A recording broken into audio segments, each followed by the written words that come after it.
Dear student, आज हम आप लोगों के सामने ये एक सवाल लेके आए हैं जो कि लगभग हर वर्ष बोर्ड परीक्षा के एग्जाम में आता रहता है। इसमें क्या है कि 2 ओम, 3 ओम तथा 5 ओम के प्रतिरोधों को श्रेणी क्रम में जोड़ा गया है और यदि संयोजक के सिरों पर 30 वोल्ट का विभवांतर लगा हो तो प्रत्येक प्रतिरोध के सिरों के बीच विभवांतर ज्ञात कीजिए। ये आपको ज्ञात करना है।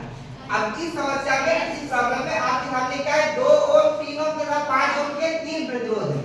यानी R1 बराबर आपका R1 बराबर कितना है, 2 ओम, ठीक है। R2 बराबर है 3 ओम और R3 बराबर है 5 ओम, 5 ओम। श्रेणी क्रम में जोड़ने पर, श्रेणी क्रम में तुल्य प्रतिरोध, इनका हम क्या निकालते हैं, तुल्य प्रतिरोध। ये होता है हमारा R बराबर R1 plus R2 plus R3, R1 plus R2 plus R3। हम लोग ध्यान समझिए, R1 बराबर यहाँ 2, R2 बराबर 3 और R3 बराबर 5। अब देखो सब लोग, 2 और 3 5, 5 और 5 10, ये आपका 10 ओम आएगा। अब आपके पास का इसमें 30 वोल्ट का विभवांतर लगाया गया है, इससे हम I निकालेंगे। I बराबर क्या होगा, V बटे R। V बराबर है 30 हमारा और R बराबर 10, ठीक है। अब बताओ 10 से कम 10 और 10 दिया 30। सर कौन सा सूत्र लगा है?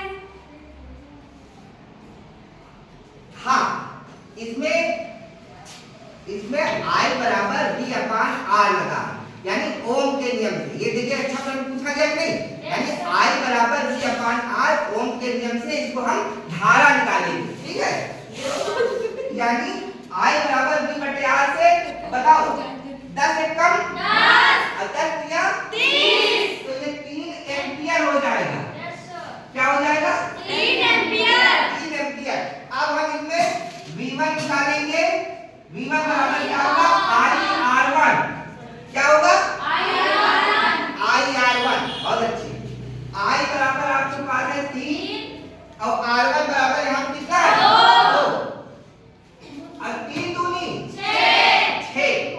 6 क्या आया, वोल्ट, 6 वोल्ट, ठीक है।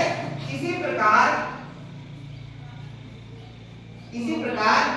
आपका R2, यहाँ पे V2 क्या आएगा, V2 बराबर क्या होगा, IR2। I बराबर 3 और R2 बराबर 3, 3 तिक्का 9 वोल्ट। इसी प्रकार V3 बराबर क्या हो जाएगा, IR3, यानी 3 गुणे 5, 3 गुणे 5।